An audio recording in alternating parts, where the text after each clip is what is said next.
हमारा मुख्य विषय है, साडा इन्हां सभावां दा मुख्य विषय है इज़ाया चैप्टर 14 वर्स 31। यशायाह नबी की किताब उसका 40 अध्याय उसका 31 वचन।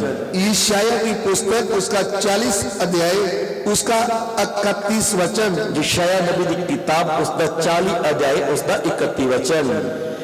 Yet those who wait for the Lord will gain new strength. They will mount up with wings like eagles. They will run and not get tired. They will walk and not become weary.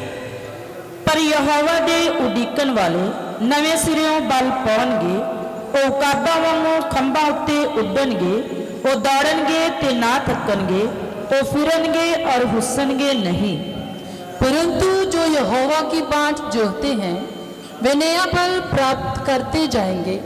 वे ख्वाबों के समान उड़ेंगे, वे दौड़ेंगे और श्रमित ना होंगे, चलेंगे और थकित ना होंगे।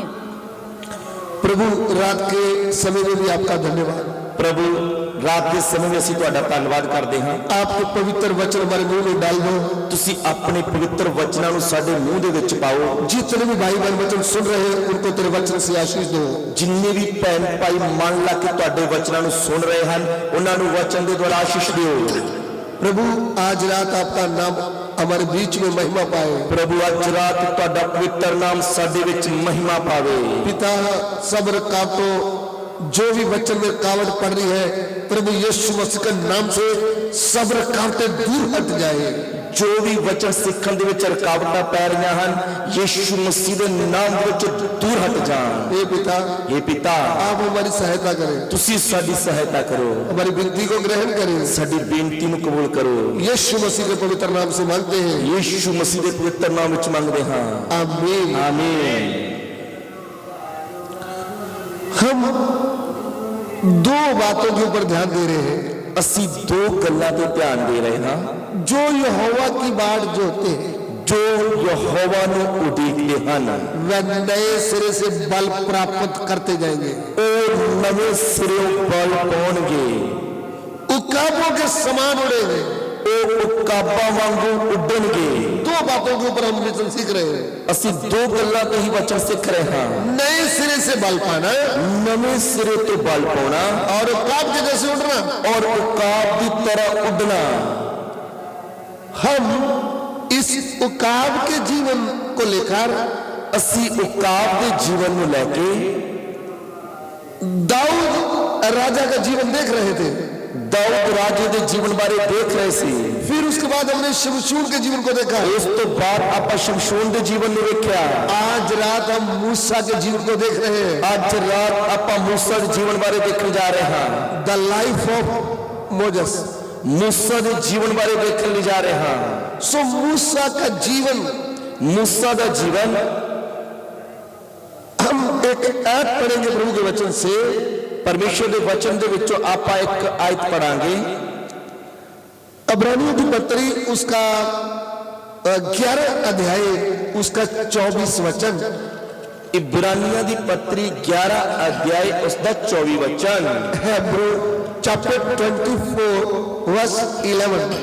इब्रानियों की पत्री 11 अध्याय उसका 24 वचन। By faith, Moses, when he had grown up, refused to be called the son of Pharaoh's daughter. नेचा नाल मूसा ने जद सियाना होया तां फिरौन दी धी दा पुत्र अखवान तो इनकार कीता।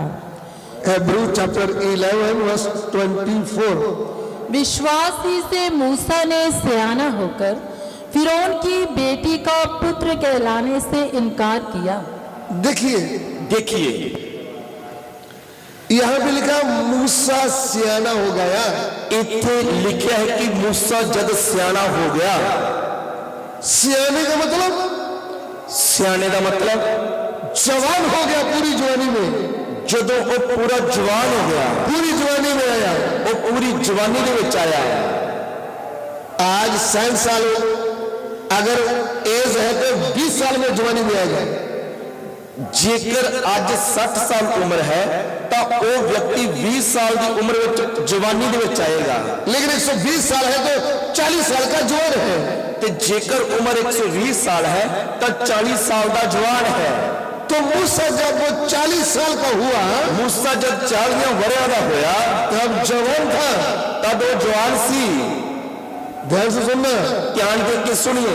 उकाब 40 साल तक जवान रहता है। उकाब भी 40 साल की उम्र तक जवान रहता है। इधर में मूसा जवानी में आया है, इधर मूसा भी 40 साल की उम्र च जवानी में है।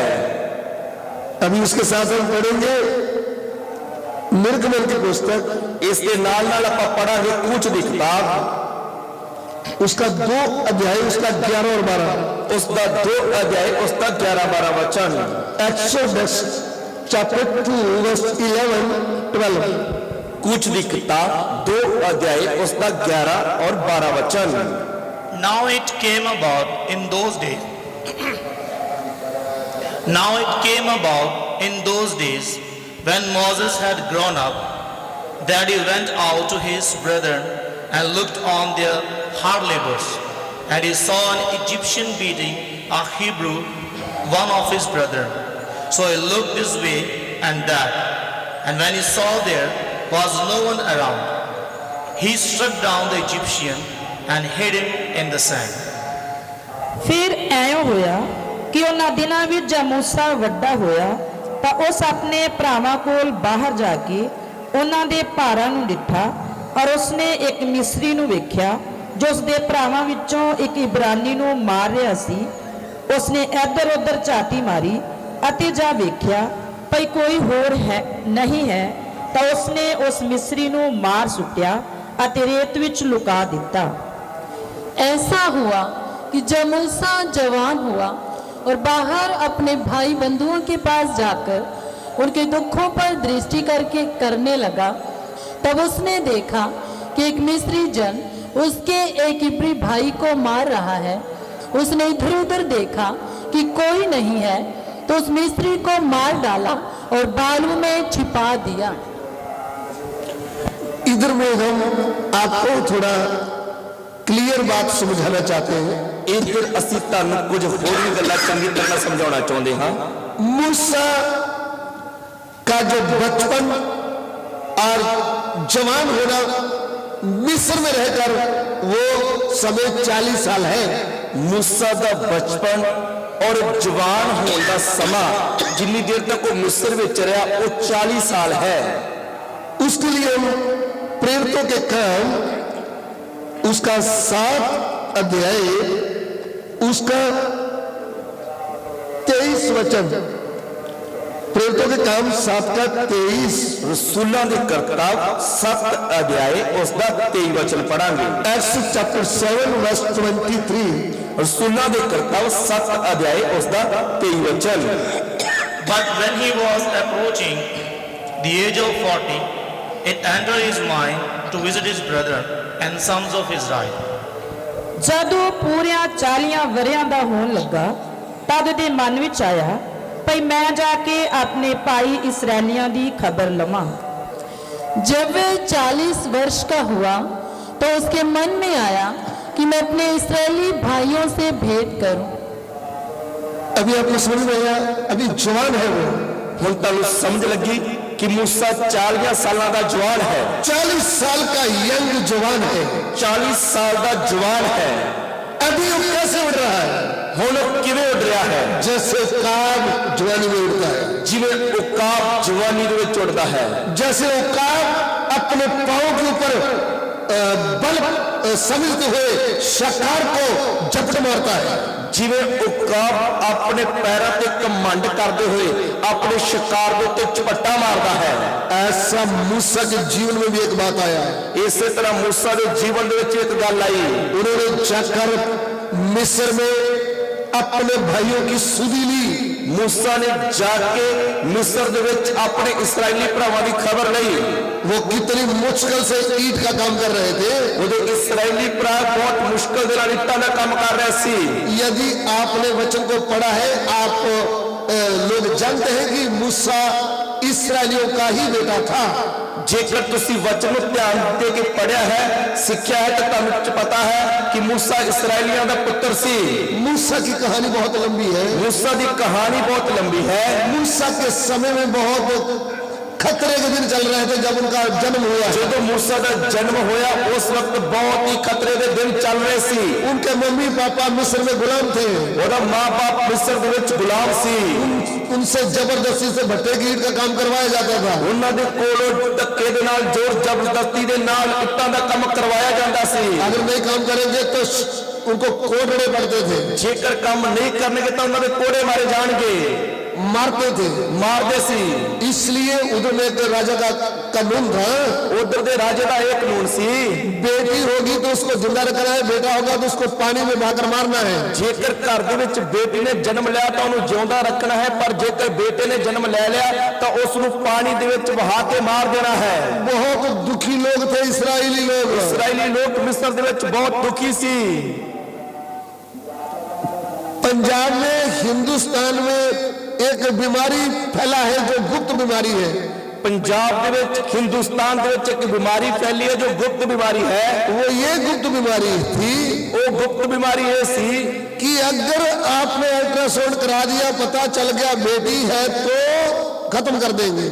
ਕਿ ਬੱਚੇ ਦੇ ਜਨਮ ਲੈਣ ਤੋਂ ਪਹਿਲਾਂ ਸਕੈਨ ਕਰਾ ਕੇ ਚੈੱਕ ਕਰਨਾ ਹੈ, ਔਰ ਜੇਕਰ ਬੇਟੀ ਹੈ ਤਾਂ ਉਸ ਨੂੰ ਜਨਮ ਦੇਣ ਤੋਂ ਪਹਿਲਾਂ ਹੀ ਮਾਰ ਦੇਣਾ ਹੈ। और देखना पहले भी बेटी है तो हम इसको क्या करें, पत्थर को क्या करें। ਔਰ ਇਸ ਤਰ੍ਹਾਂ ਦੀ ਸੋਚ ਰੱਖੀ ਜਾਂਦੀ ਹੈ ਕਿ ਜੇਕਰ ਪਹਿਲੇ ਘਰ ਦੇ ਵਿੱਚ ਬੇਟੀ ਆ ਤਾਂ ਫੇਰ ਆ ਜਾਊਗੀ, ਇਸ ਪੱਥਰ ਨੂੰ ਆਪਾਂ ਕੀ ਕਰਨਾ ਹੈ। लेकिन मिस्र में उल्टा है, ਪਰ ਮਿਸਰ ਦੇ ਵਿੱਚ ਇਸ ਤੋਂ ਉਲਟ ਸੀ, बेटियों को रखना है, ਬੇਟੀਆਂ ਨੂੰ ਰੱਖਣਾ ਹੈ, बेटे को पानी में बहाकर मारना है। ਬੇਟੇ ਨੂੰ ਪਾਣੀ ਦੇ ਵਿੱਚ ਵਹਾ ਕੇ ਮਾਰ देना है। तो इसराइली लोग बहुत डरे हुए थे, ਇਸਰਾਈਲੀ ਲੋਕ ਇਸ ਗੱਲ ਦੇ ਕਾਰਨ ਬਹੁਤ ਡਰੇ ਹੋਏ ਸੀ। उनकी कोई सुनने वाला नहीं था। ਉਹਨਾਂ ਦੀ ਕੋਈ ਵੀ ਸੁਣਨ ਵਾਲਾ ਨਹੀਂ ਸੀ। इतना बुरी तरह फंसे हुए थे, कोई उनका सहारा नहीं था। ਇਹ ਇੰਨੀ ਬੁਰੀ ਤਰ੍ਹਾਂ ਨਾਲ ਫਸੇ ਹੋਏ ਸੀ ਕਿ ਉਹਨਾਂ ਦਾ ਕੋਈ ਵੀ ਸਹਾਰਾ ਨਹੀਂ ਸੀ। सब कुछ मिट गया था, ਸਭ ਕੁਝ ਮਿਟ ਗਿਆ ਸੀ, तो भी विश्वास नहीं मिटा था। ਤਾਂ ਵੀ ਵਿਸ਼ਵਾਸ ਨਹੀਂ ਮਿਟਿਆ ਸੀ। आपके जीवन में कितनी भी समस्याएं, घटनाएं आ जाए, ਤੁਹਾਡੇ ਜੀਵਨ ਦੇ ਵਿੱਚ ਕਿੰਨੀਆਂ ਵੀ ਸਮੱਸਿਆਵਾਂ ਜਾਂ ਘਟਨਾਵਾਂ ਆ ਜਾਣ, आपके पास एक जीवता विश्वास रहना जी जरूरी है। ਤੁਹਾਡੇ ਕੋਲ ਇੱਕ ਜਿਉਂਦਾ ਵਿਸ਼ਵਾਸ ਹੋਣਾ ਬਹੁਤ ਜ਼ਰੂਰੀ ਹੈ। वो विश्वास था मूसा की मम्मी के पास। ਉਹ ਵਿਸ਼ਵਾਸ ਸੀ ਮੂਸਾ ਦੀ ਮਾਂ ਦੇ ਕੋਲ।